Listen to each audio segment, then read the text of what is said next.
Burgess and Bolton's weekly wrap-up.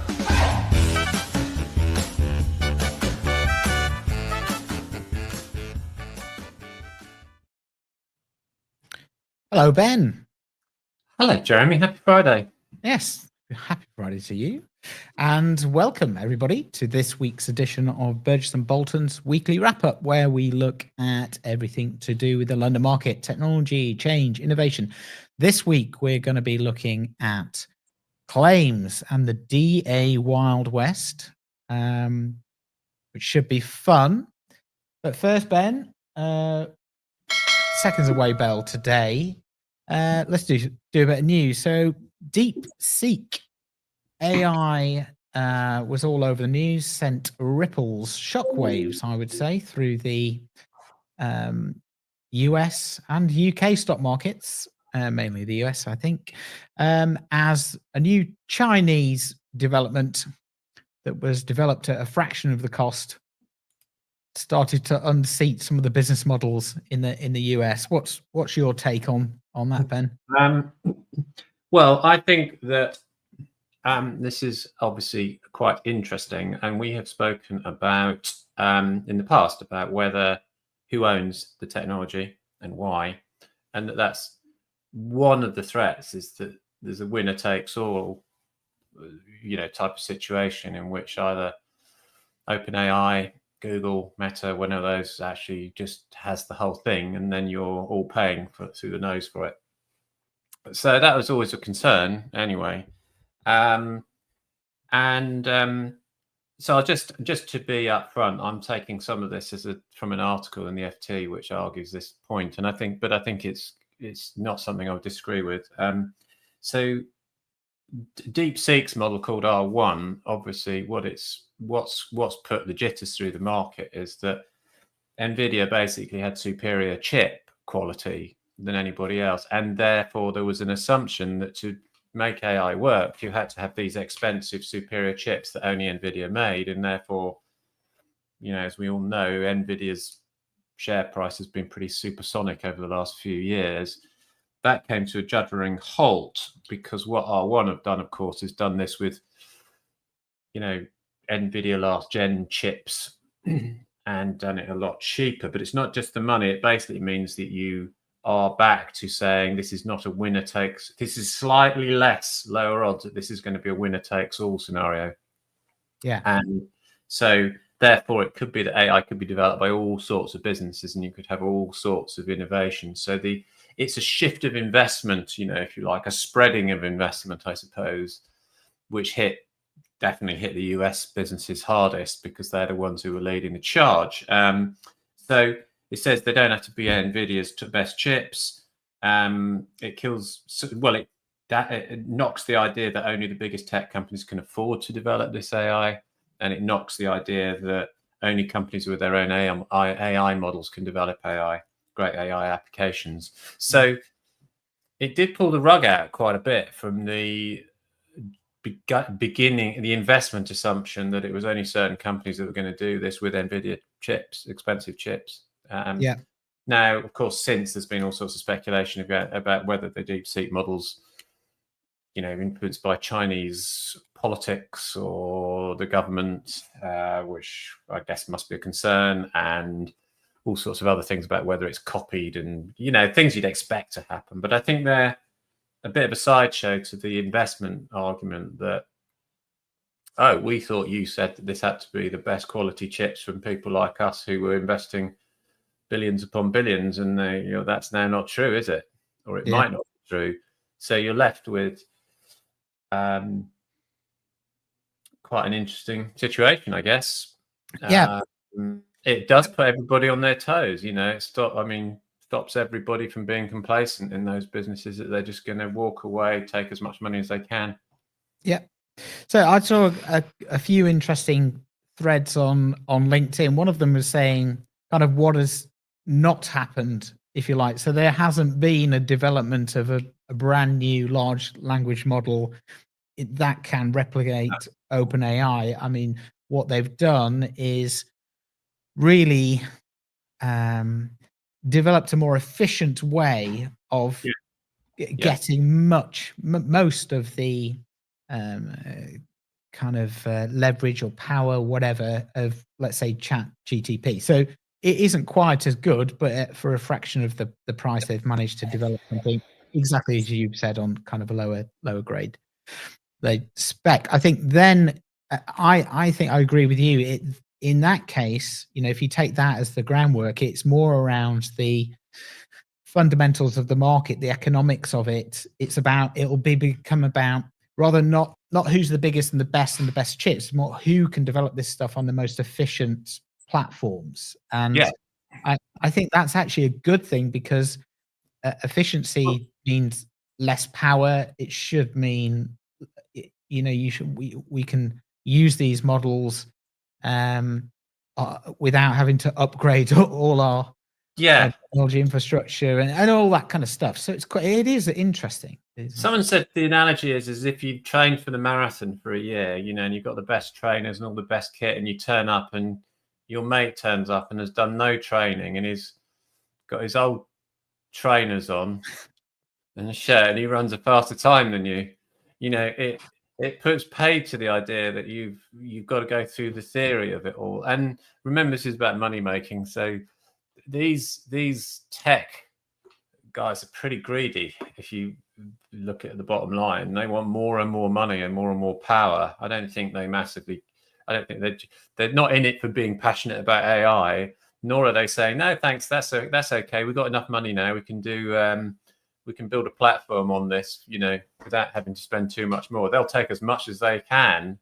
And remember, the day before this broke, Trump had offered some unbelievable amount of money to develop the US AI market, which kind of pulled the rug from under his statement as well. So, you've got basically investors probably turning around saying, guys, are you having us on? Yeah, interesting. Which they are. Of course they are. I mean, they're making tons of money out of this. I think Sam Altman is worth many billions of dollars, isn't he? Yeah, something like that. Here's one from Phil. I asked DeepSeek if our data is shared with the Chinese government, and they said yes. Well, Yeah, well, tin tech, that's top stuff. What are they going to do with it? I don't know what they're going to do with it. What they're going to do in my search history. Actually, don't do that. Don't go there. Don't go there. Right, let's move on. Oh my God. Right, let us. Probably looking, isn't it? Let's talk about something more London market-ish. Well, very London market.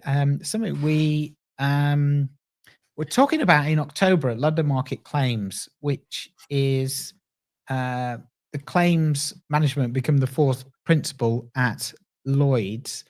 Perhaps for those that don't know, Ben, do you want to just give us a quick recap on kind of the fourth principle or the fourth hurdle, fifth hurdle? What's the deal? Well, essentially, in short, this is Lloyd saying that claims is really important, and we want it built into your business plans and to do all these things that are around service, that it's integrated component of the syndicate business plan in the medium to long term strategy. So the claims is part of that plan. So this is a step forward in saying this is not just now a financial plan, it's about your claims management, both the operational adjusting side of that and the servicing of claims. So they are setting it up as something that has to be thought about much more and planned in, as opposed to just with claims as our back office doing the claims, right? So that's essentially the change, and there's some more detail to it that you can read about in the principles, but around legacy and cat exposures and reinsurance and all those things. But they're all, those are things there. But one of the things about this that I hadn't really realized when we talked about it in October was that if this is not done properly by a Lloyd's syndicate or player, they will, it potentially means the whole business plan will not be approved. So it sets a much, much higher standard for what you're doing in claims than before.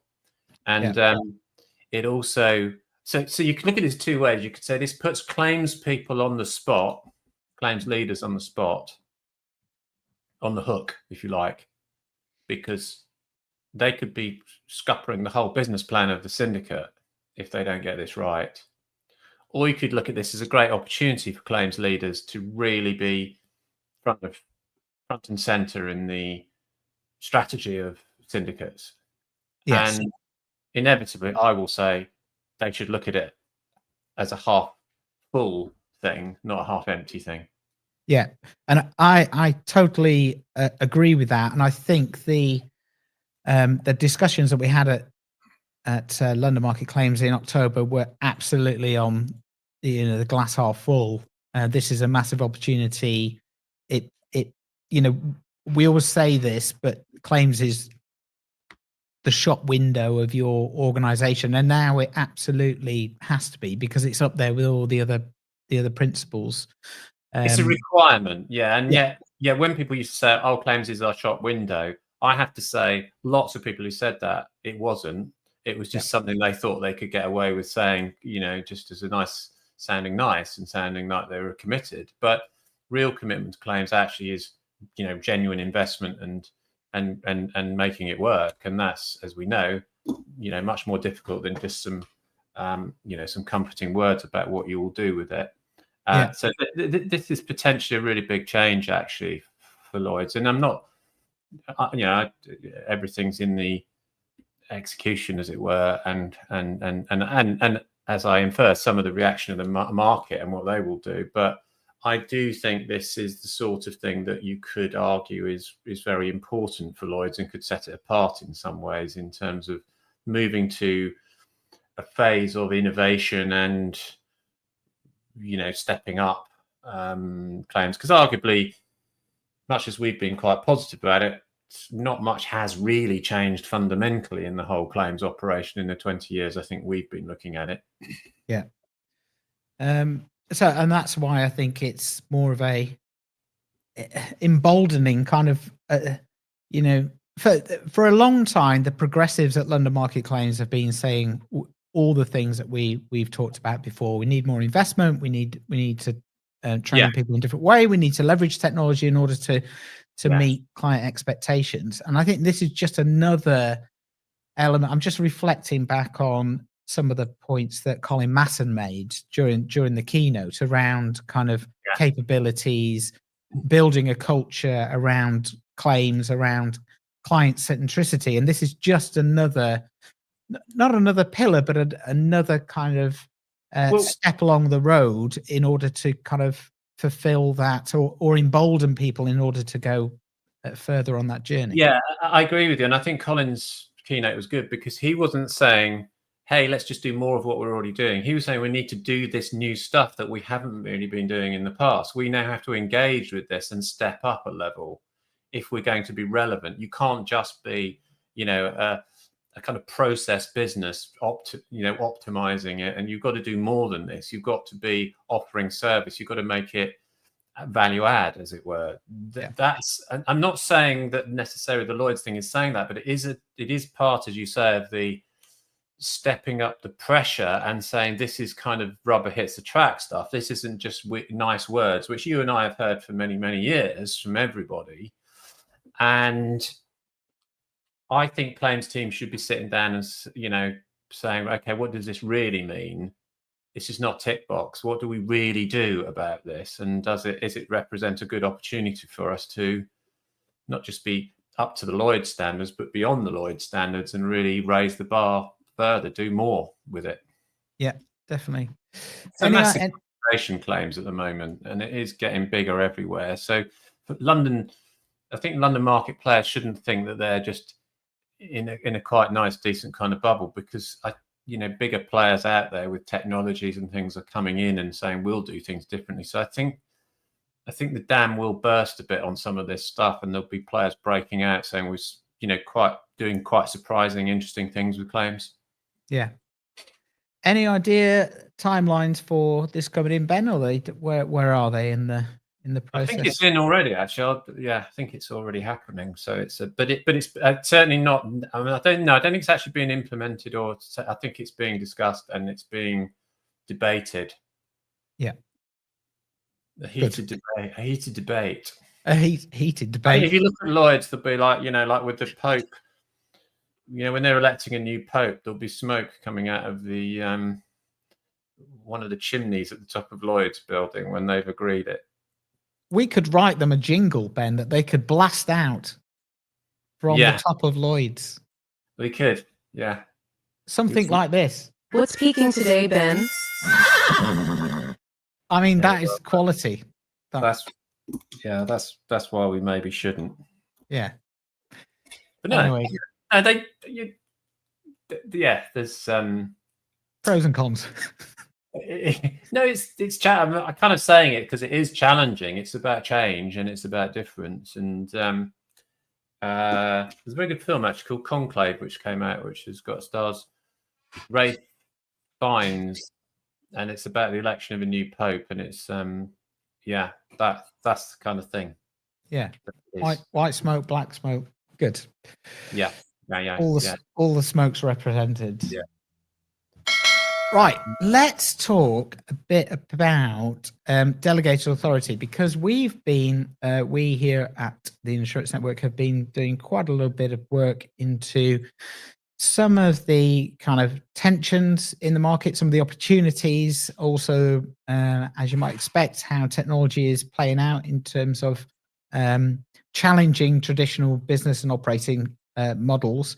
And we're going to be running an event off the back of that at the end of April, the Delegated Authority Strategy Day on the 29th of April. And I know that you've been doing similar work, Ben, perhaps from the MGA side as well. So we just thought we'd bash our kind of notes together and just talk a little about around some of the issues and challenges as we see them for the London market, but actually wider as well.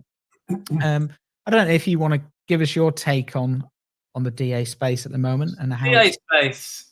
I'll say one thing about it. It is bloody confusing, to be honest, and it's therefore to me needs a bit of sorting out in terms of what it actually is and definitionally what it is and what it isn't and so on. But notwithstanding that, there is a great debate about it, and it's a real debate about why the value of we're going to use some phrases now, some jargon, some MGAs, MGUs, delegated cover holders, you name it. How many words can we chuck at this whole thing? I call it outsourcing.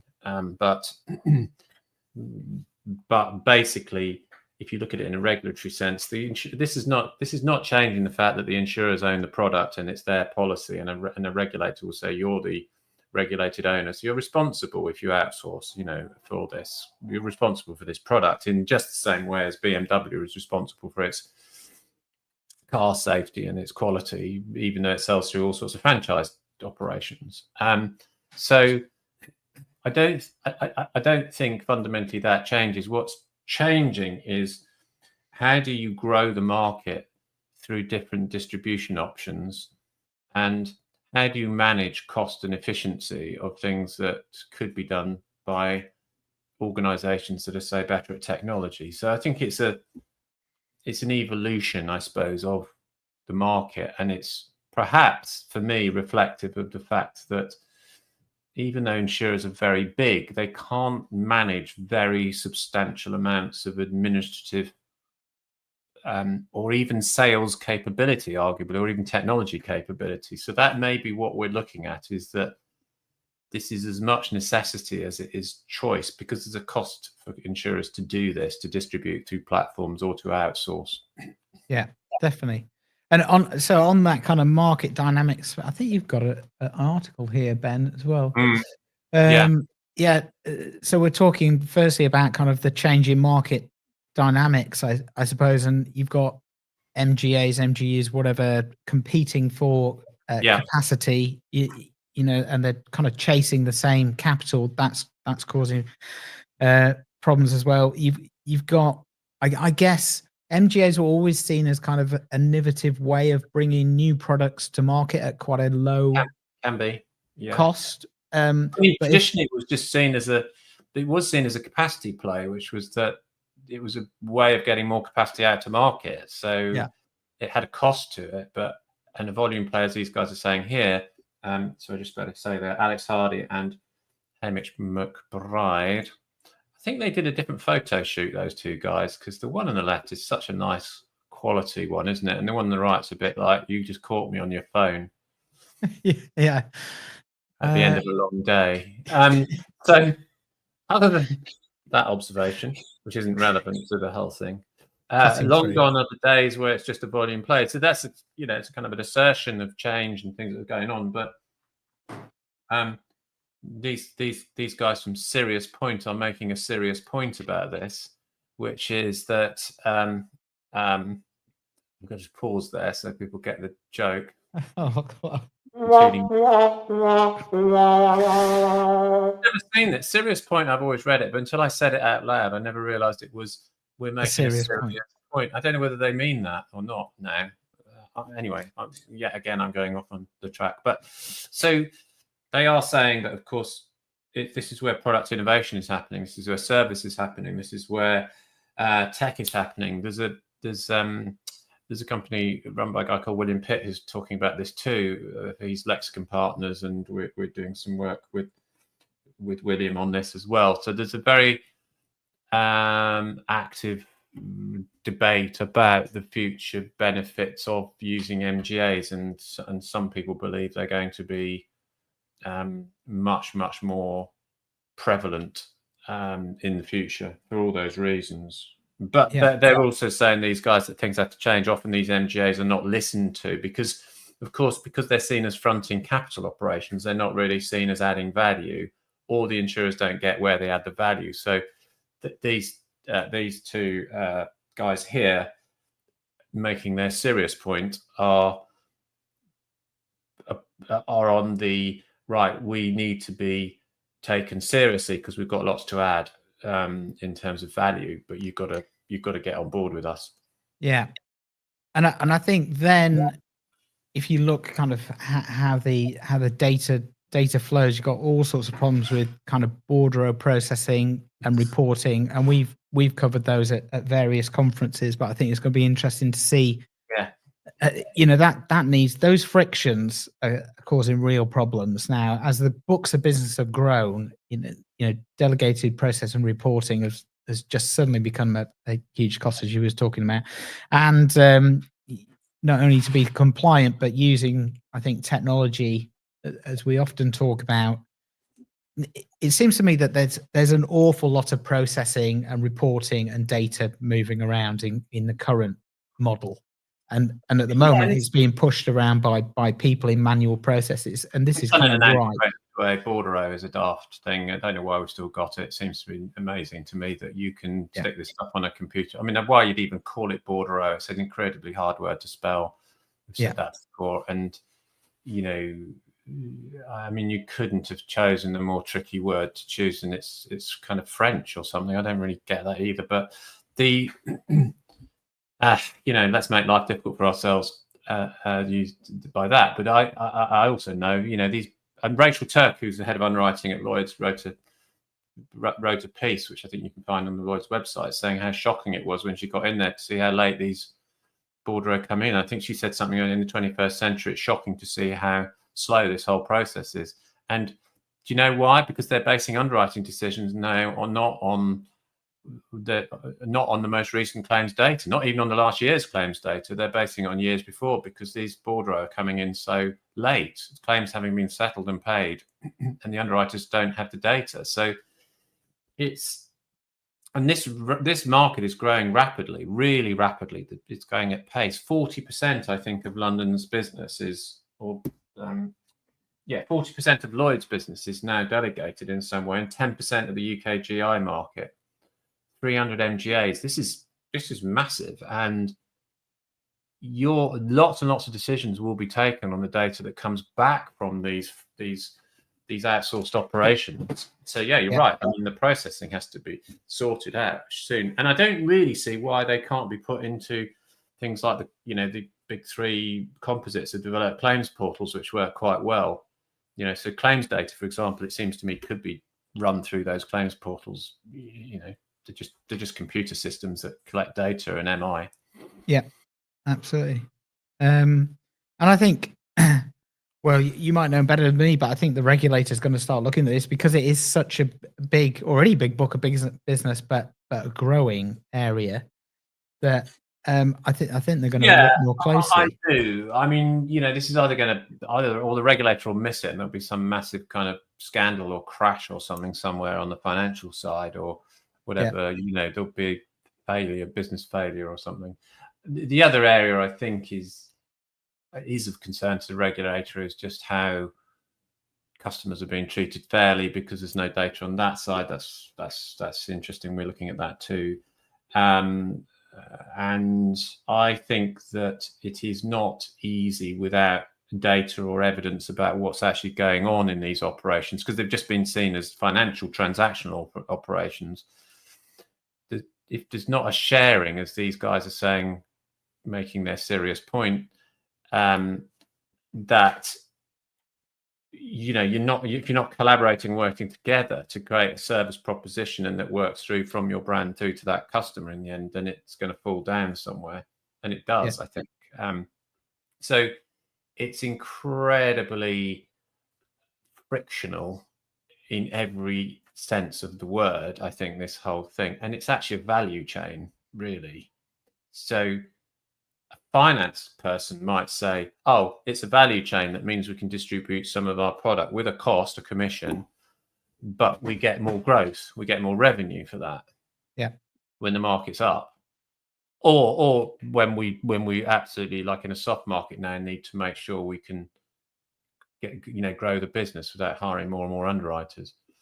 So from that perspective, that's what it is. But it's much more than that, and that's what the serious point people are saying, is that it's and others are saying is no. It's about really good technology. It's about some innovation. It's about some service. About ability for us to develop product that can help you distribute. So it could be so much more. Now they are arguing for empowerment from the insurers, more empowerment, and that's the critical thing they say. Now, that again is another point of which is quite contentious, because I think some insurers will say, no, we might still want to pull our money when it suits us, when we can write it ourselves, or whether the broker's just flocking to us because there's no capacity. Yeah. But serious point, they say actually we have a minimum 3-year partnership agreement. We don't do anything on the short term, which is interesting. Because they sort of put their money where their mouth is on that front. They're serious. They are serious, and they make a good point. But then it comes back to your reporting. So if you are providing the capital and you're not getting the information in order to compile those reports to really understand, where your money is and how. It is a bit of a catch-22. Classic argument for a financial cost versus investment one. It's like you could see the finance director saying, I don't really care. This is just cost. This is like we pay a commission, we get more growth, and I get the revenue and the target we need, and we grow the business for the investors. And that's it. Don't care. And as soon as we don't need to pay that commission, I'm pulling it. You're gone. You're just useful to me when we need to get the distribution out there. That was the argument. That has not been the argument for a while, and it's not been the evidence, because MGAs have carried on growing through hard market, right? When they shouldn't be. The capital should have been pulled from lots of them. So they were doing something else which was creating value or whatever, and that's going to continue now. So the evidence seems to be on the side of those saying MGAs have got a big future, but mindset might well still be in many insurers, they're just a fronting operation for our capital. And then you're back to, but then do the insurers innovate then on service? Well, arguably that's quite difficult, because they're massive great machines and bureaucracies with legacy systems which don't work. This is it. Yeah, and the proof is in the pudding, and the MGA market's growing, as you say. So I think there's so much to talk about, at our events, but in your research as well. So we're going to carry on looking at these, kind of just identifying where those friction points are, where the opportunities are, and providing forums for people to come together and hopefully overcome some of some of the issues that we've just been talking about. They've got quite a few competitors though, like that Serious Point, because they've got Talking Point coming in. They're quite big. Tipping Point, they're good, but they're very small at the moment. Tipping Point, yeah. But when they grow, they're going to have a sudden spurt. Tipping Point, So you won't be able to stop them. No. I think they're going to be all right. Yeah, but they've got there's a lot of competition in that segment of the MGA market. Yeah, just after names. But there we are anyway. Excellent. Well, that thorough analysis. We can have an air horn. There we are. Exactly. Wake up, everybody. Good. Right, so that is our news, isn't it? We can quickly finish off, I think, with just a quick look forward to Tintech London Market on Tuesday. Oh yeah. Good news. It's fully booked. So that's super. It's going to be a busy day. So looking forward to that. If you're coming along, do let us know on LinkedIn what you'd like to see covered, and we'll try and work those into the discussions. You're taking part as well. Synthetic data, Ben. Synthetic research. Yeah. So it's good. Well, don't know if it's good. It'd be all right. Definitely come along to my bit though. Yeah. Crowding. I don't know if my bit's sold out. Might be me and a couple of people and a cup of coffee. Yeah, it might be. That's the way you like it, Ben. It's fine. Fine. I'm not. Yeah, fine. I don't need the fame. No, that's it. Good. So if you're coming along on Tuesday, look forward to seeing you there. And well, what are you doing this weekend, Ben? Let's wrap things up. Well, the weather's going to be quite nice, so I might just go out and have a little bit of walk in the countryside, Kent countryside. And other than that, not too much really. I'm going to have a bit of a relax. It's been a busy week. Yes, good. I think I'll be pulling slides together and testing things for Tuesday. So, I've got to do my slides for Tuesday. Yeah. Yes. Well, I've got to just finally refine them. Start them. Yeah. Yeah. Basically. Okay. Fine. I'll text you on Sunday. Yeah. Okay. Good. Right. Thanks everybody for tuning in. We will see you next Friday. Look forward to seeing everybody at.